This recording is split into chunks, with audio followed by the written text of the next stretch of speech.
السلام علیکم۔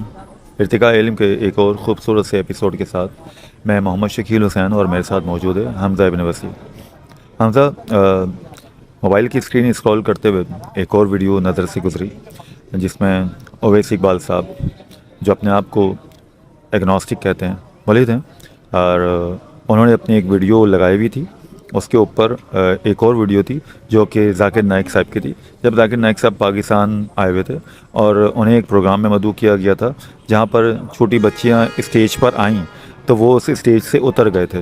تو اس پر اس نے وہ ویڈیو بنائی ہوئی تھی اویس اقبال نے، اور پھر اس پر اویس اقبال نے نہایت ہی نازیبا الفاظ یوز کیے ذاکر صاحب کے لیے، اور انہوں نے یہاں تک کہ میں الفاظ میں خود یوز نہیں کر سکتا، انہوں نے بہت ہی غلیظ باتیں کہیں ذاکر نائک صاحب کے لیے کہ وہ کیسا شخص ہے کہ چھوٹی بچیوں کو دیکھ کر جسے اس کے سر پہ، بچیوں کے سر پر ہاتھ رکھنا چاہیے تھا، لیکن وہ اسٹیج سے اتر گیا تو اس کا دماغ بالکل درست نہیں ہے اور اس کو ایسی حرکت نہیں کرنی چاہیے تھی۔ بہت ہی میں بتا نہیں سکتا، وہ تم نے بھی دیکھی ہوگی ویڈیو، تمہاری نظر سے بھی گزری ہوگی۔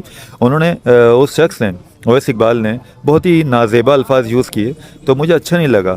تو مجھے لگتا ہے کہ اگر وہ پڑھا لکھا شخص ہے جس کو دین کی معلومات تو نہیں ہے، اور اگر دینی معلومات ہے بھی تو وہ اپنے لحاظ سے اس کو جس طرح اس کا فہم ہے وہ اس کو ویسے لیتے ہیں۔ اگر وہ قرآن کی آیات کا ترجمہ بھی کر کے بتاتے ہیں، وہ احادیث بھی بتاتے ہیں، انہیں معلومات تو سب ہے، لیکن کیونکہ وہ اس کو مانتے نہیں ہیں، ان تمام دین کو مانتے نہیں ہیں، وہ کسی بھی دین کو نہیں مانتے۔ میں تو اپنے اسلام کی بات کر رہا ہوں، وہ دنیا کے کسی بھی مذہب کو نہیں مانتے، لیکن وہ اس کو اسی طریقے سے لیتے ہیں۔ ہمارے دین کی کوئی بات بھی کر رہے ہوتے ہیں یا ہمارے قرآن پاک سے بھی کوئی بات نکال کے دے رہے ہوتے ہیں تو وہ اس کا سمجھ لے اس پہ ٹونٹ ہی کر رہے ہوتے ہیں، نعوذ باللہ۔ تو اس حوالے سے مجھے پوچھنا تھا کہ کیا ایسا شخص جو ایک عالم دین کو اس طرح رسوا کر رہا ہے، لائیو کر رہا ہے، اپنی ویڈیوز میں کر رہا ہے، کیا اس شخص کے ساتھ کیا کرنا چاہیے اور مسلمانوں کو اس کے ساتھ کیسا رویہ پیش کرنا چاہیے؟ اس پہ ذرا تھوڑا سا مجھے اس کے بارے میں کچھ بتا دیجیے، بہت شکریہ۔ ہاں شکیل، یہ ویڈیو میری بھی نظر سے گزری تھی، اور ایک نہیں متعدد ویڈیوز جو ہے وہ اویس اقبال کی میری میں گزرتی رہتی ہیں، میں ان کو دیکھتا بھی ہوں، سمجھنے کی کوشش بھی کرتا ہوں، اور ساتھ ساتھ جو ہے تنقیدی خیالات جو ہے میرے دل میں بھی پیدا ہوتے ہیں ان کے لیے۔ تو میں یہ ادھر کہنا چاہوں گا کہ انہوں نے ذاکر نائک کو موضوع بحث بنایا ہے، تو میں اس میں ہمارا موضوع یہ نہیں ہوگا کہ ذاکر نائک صاحب نے بچیوں کے سر پر شفقت سے ہاتھ رکھنے کو منع کر دیا تھا یا نہیں کیا تھا، یا انہوں نے ایسا کیا تو کیوں کیا، آیا یہ صحیح ہے یا نہیں تھا۔ یہ تو موضوع بحث ہمارا ہے نہیں اس وقت۔ ہم تو اس وقت اویس اقبال کے ان کلمات کے حوالے سے بات کر رہے ہیں جو انہوں نے ذاکر نائک کے لیے ادا کیے، اور وہ بہت مغلظات کہہ سکتے ہیں ہم اس کو، کہ مطلب اس میں انہوں نے بہت برے اسلوب کا استعمال کرتے ہوئے ان پر تنقید کی ہے۔ تو یہ انسانی روایت جو ہے نا، اس میں علم ایک بہت غیر معمولی اہمیت رکھتا ہے۔ انسانی روایت کی جب بات کی جائے تو اس میں جو علمی ارتقاء ہوتا ہے وہ انسان کی ترقی کا مظہر بنتا ہے۔ اب جب وہ انسان کی ترقی کا مظہر بنتا ہے تو اس روایات میں ہم کو دو طرح کے لوگ نظر آتے ہیں۔ ایک وہ ہوتے ہیں جو بہت زیادہ علم رکھتے ہیں، لیکن ان کا اندازہ بیان اور اسلوب ایسا ہوتا ہے کہ جو اوپوننٹس ہوتے ہیں یا ان کے نظریے کے خلاف لوگ ہوتے ہیں، وہ ان کے اندازہ بیان سے ان سے اور دور چلے جاتے ہیں۔ تو میں اس وقت یہ تو بات کروں گا ہی نہیں کہ اویس اقبال کا کیا علم ہے اور ان کی علمی وسعت کتنی ہے۔ میں تو یہ کہنا چاہوں گا کہ جس روایت کا انہوں نے انتخاب کیا ہے اپنی ویڈیوز میں، اپنے پوڈ کاسٹ میں، اپنے لوگوں سے گفتگو کرتے وقت، وہ اچھا انداز بالکل نہیں ہے۔ یعنی انسان کو تہذیب اور اخلاق کو جو ہے مد نظر رکھنا چاہیے۔ ہم انسان ہیں، ہم مطلب جانور نہیں ہیں، تو جانوروں کے پاس جو ہے ایسے اخلاقی قرینے موجود ہوتے ہوں گے، ہم ان کا اگر مشاہدہ کریں یا ان کی نفسیات کا جائزہ لیں۔ جب ایک انسان اختلاف کرے، علمی اختلاف کرے، اور خاص کر کے پھر وہ یہ دعویٰ بھی کرے کہ میں بہت پڑھا لکھا شخص ہوں، تو اس کو اپنی زبان کی دروبست، اپنے الفاظ کے انتخاب، اپنے ادبی محاسن، علمی محاسن کو مد نظر رکھنا چاہیے، اور اس طرح سے تنقید کرنی چاہیے۔ اس کی تنقید ہو سکتا ہے پھر درست بھی ہو سکتا ہے اویس اقبال اگر یہ کہہ دیتے کہ ذاکر نائک نے بچیوں پر شفقت سے ہاتھ رکھنے کے بجائے اسٹیج سے اتر گئے، جو بھی معاملہ واقعہ تھا. تو مجھے یہ بات اچھی نہیں لگی ہے. کاش کہ وہ تھوڑا سا اگر بچیوں کے سر پہ ہاتھ رکھ دیتے تو ان کا دل بڑا ہو جاتا. اگر یہ نقد کا انداز کچھ اس طرح کا بھی ہوتا تو میں اس کو اپریشیٹ کرتا. تو موضوع بحث یہ ہے ہی نہیں کہ یہ ٹھیک تھا یا غلط تھا، نقد کے انداز پہ بات ہو رہی ہے. ان کے نقد کا انداز جو ہے، تنقید کا انداز جو ہے، وہ ہمیشہ سے ایسے ہی ہے. ذاکر نائک صاحب ہوں یا جاوید احمد غامدی ہوں، ان کی جو ویڈیوز آتی ہیں جب وہ اپنا مدعا اس میں زیر بحث لاتے ہیں تو ایک تو وہ پہلے سے اتنے ریجڈ ہوتے ہیں یا بائزڈ اوپینین لیے ہوئے ہوتے ہیں کہ اس میں وہ پہلے سے ہی فیصلہ کر چکے ہوتے ہیں کہ جو بات انہوں نے کہہ دی ہے وہ صحیح ہے. اب وہ دوسرے کی بات کا ڈینائل اور تردید کرتے ہوئے اپنے مقدمے کی فتح کے لیے جو ہے پوری ویڈیو کا اہتمام کریں گے. اویس اقبال کی ہمیشہ سے ایسے ہی ہوتا ہے. آپ ان کے ویڈیو اور پوڈ کاسٹ دیکھ لیں تو اس میں وہ سامنے والے کی تردید کرتے ہیں، اس حد تک تردید کر دیتے ہیں کہ وہ مطلب پھر دوسروں کو بولنے کا موقع بھی نہیں دے رہے ہوتے. جبکہ علمی جب مباحثہ ہوتا ہے تو اس میں گفتگو کا مزہ ایسے ہی آتا ہے جیسے کہ ہم نے ذاکر نائک کے پروگرامز دیکھیں کہ وہ روی لال شنکر تھے، غالباً میں نام تھوڑا بھول گیا، ہندوؤں کے بہت ایک روی شنکر غالباً وہ تھے، اور وہ بڑے لمبے بال ہیں ان کے، داڑھی وغیرہ. تقابل ادیان میں ہندو اور اسلام پر جب گفتگو ہوتی تھی وہ بات کرتے تھے تو ذاکر نائک خاموش رہتے تھے، جب ذاکر نائک بات کرتے تھے تو وہ خاموش رہتے تھے. یہ ایک اخلاقی انداز ہے.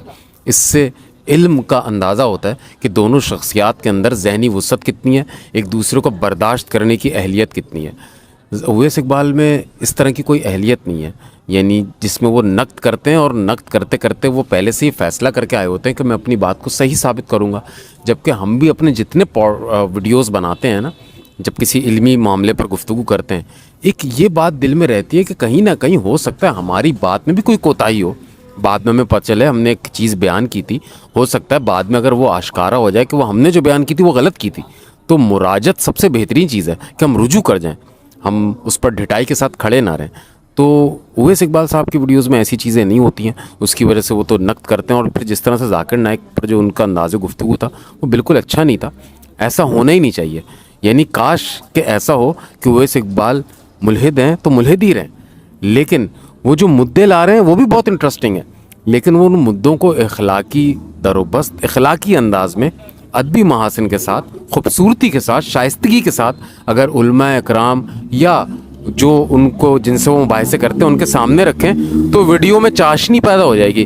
مجھ جیسا شخص یا مجھے ہٹا دیں آپ، دوسرے جو مسلمان لوگ ہیں وہ بھی ان کی ویڈیو سننا شروع ہو جائیں گے کہ چلو کچھ علم لے لیں گے، کیونکہ ان کے ساتھ میں جو بیٹھے ہوئے لوگ ہیں وہ بھی بڑے عالم فاضل لوگ ہی ہوتے ہوں گے، تو کچھ سیکھنے کا عمل ہوگا. ابھی تو ان کی ویڈیو کو ایک عام مسلمان دیکھنا پسند ہی نہیں کرتا ہے، کیونکہ ڈر ہی لگا رہتا ہے کب کہیں کوئی گستاخی والے کلمات نہ ادا کر دیے جائیں اور انسان جو ہے گناہگار نہ ہو جائے. تو اس ڈر کی وجہ سے بہت سے لوگ تو ان کی چیزیں دیکھتے ہی نہیں ہیں. لیکن میں یہ کہوں گا کہ اگر وہ اپنے انداز کو صحیح کر لیں تو یہ بہت اچھی بات ہوگی. اس سے جو ہے گفتگو کے راستے کھلتے ہیں، گفتگو ہوتی ہے. تو یہ جو انہوں نے موضوع بحث بنایا ذاکر نائک کے حوالے سے اور جن الفاظ کا انتخاب کیا، یہ بہت یہ ایک عالم کا رویہ نہیں ہو سکتا. مطلب میں عالم دین کے عالم کی بات نہیں کر رہا ہوں، جو ویسے ہی علوم سے وابستہ ہے اس کا رویہ ایسا نہیں ہوتا ہے. اچھا حمزہ، جب بھی ان کی ویڈیو سامنے آتی ہے تو ہم جا کے کامنٹ سیکشن میں دیکھتے ہیں تو بہت سارے مغلظات لکھے ہوئے ہوتے ہیں. پھر ان کی ان لوگوں کو جب جا کے چیک کیا جاتا ہے تو وہ تو شاید کوئی فیک آئی ڈیز ہوتی ہیں. تو اس کے بارے میں تھوڑا سا بات کریں گے آپ؟ شکیل، وہ فیک آئی ڈیز بالکل ہوتی ہیں، بلکہ فیس بک پہ بھی میں جن پیجز کے ساتھ میرا انسلاک قائم ہے تو اس میں جو لوگ اویس اقبال کے نظریات کی تشہیر بھی کرتے ہیں یا ان جیسے ہی نظریات رکھتے ہیں، زیادہ تر کچھ فیک آئی ڈیز سے اس لیے محسوس ہوتی ہیں کہ ان کا اپنا کوئی اس میں انفارمیشن نہیں ہوتی. یعنی اگر کوئی ہماری فیس بک کی آئی ڈی اسکرول کر لے، دیکھ لے، تو ہم پوری کھلی تصویر، کھلی کتاب کی طرح سامنے آ جاتے ہیں. یعنی ہماری اچھائیاں برائیاں سب سامنے آ جاتی ہیں. تو انسان کا پورا شخصی جائزہ آج فیس بک کے توسط سے ہو جاتا ہے. ایک آئی ڈیز کے فیک ہونے کی وجہ یہ بھی ہے کہ ہمارے معاشرے میں تھوڑا عدم برداشت موجود ہے، تو وہ اپنی آئیڈینٹی کو چھپا کے رکھتے ہیں اور پھر اپنے نظریات کا اظہار کرتے ہیں تاکہ ان پر کوئی اٹیمپٹ نہ ہو جائے. کیونکہ ایک جذباتی لوگ ہوتے ہیں تو وہ کچھ بھی کر سکتے ہیں. لیکن میں یہ کہوں گا کہ ایک آئی ڈی کو چھپانے کے پس پردہ ایک یہ عزم بھی موجود ہے, کیونکہ وہ جو باتیں کر رہے ہیں نا ان کو بھی پتہ ہے کہ یہ باتیں ٹھیک نہیں ہیں, درست نہیں ہیں, خاص طور سے طریقہ کار ہی درست نہیں ہے. تو ایسی باتوں کو تو فیک آئی ڈیز کے ساتھ ہی کیا جا سکتا ہے. اگر ایک انسان کھلی کتاب ہو اور تہذیب اور شائستگی کو مد نظر رکھتے ہوئے کوئی بڑی سے بڑی بات اسلام کے خلاف بھی کر جائے نا, تو اتنا پیشنس مسلمانوں میں موجود مل جائے گا. بہت سے لوگ ایسے ہوں گے جو صرف ان کی شائستگی اور اخلاق کے دامن کو تھامے رکھنے کی وجہ سے ان کے مسائل کو ایڈریس کرنے کی کوشش کریں گے, ان کا احترام ہی کریں گے, نہ کہ مارنے پر آ جائیں گے. بات کو رکھنا کس طرح سے ہے, بات کو کس انداز سے کرنا ہے, یہ بنیادی موضوع ہوتا ہے.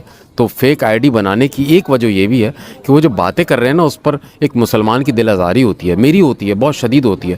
تو وہ باتیں فیک آئی ڈیز کے تھرو ہی ہو سکتی ہیں, اور فیک آئی ڈیز کے تھرو وہ ہو سکتا ہے ہم لوگوں میں گھوم بھی رہے ہوں اور ہمارے سامنے سے بھی گزرتے ہوں. ہو سکتا ہے کسی کا تعلق کسی شعبے سے ہو, ہماری کبھی اس سے کوئی ملاقات بھی ہوئی, لیکن ہمیں نہیں پتہ وہی فیک آئی ڈی بھی چلا رہے ہوں. تو فیک آئی ڈی کے مقصد دو ہی ہوتے ہیں, ایک اپنی جان کا خطرہ, اور دوسری بات یہ ہوتی ہے کہ وہ جو بات کر رہا ہوتا ہے اس کو پتہ ہوتا ہے وہ بات ہی ٹھیک نہیں ہے, تو وہ فیک آئی ڈیز کے تھرو کرتا ہے کیونکہ وہ اپنے اندر کانفیڈنٹ نہیں ہوتا ہے.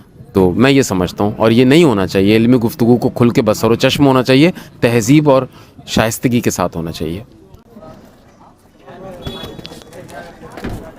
بہت شکریہ حمزہ, بہت ہی خوبصورت انداز میں آپ نے اس موضوع پہ گفتگو کی. اس ایپیسوڈ کو یہیں پہ اختتام کرتے ہیں, اگلے ایپیسوڈ میں پھر سے ملیں گے انشاءاللہ. تب تک کے لیے السلام علیکم.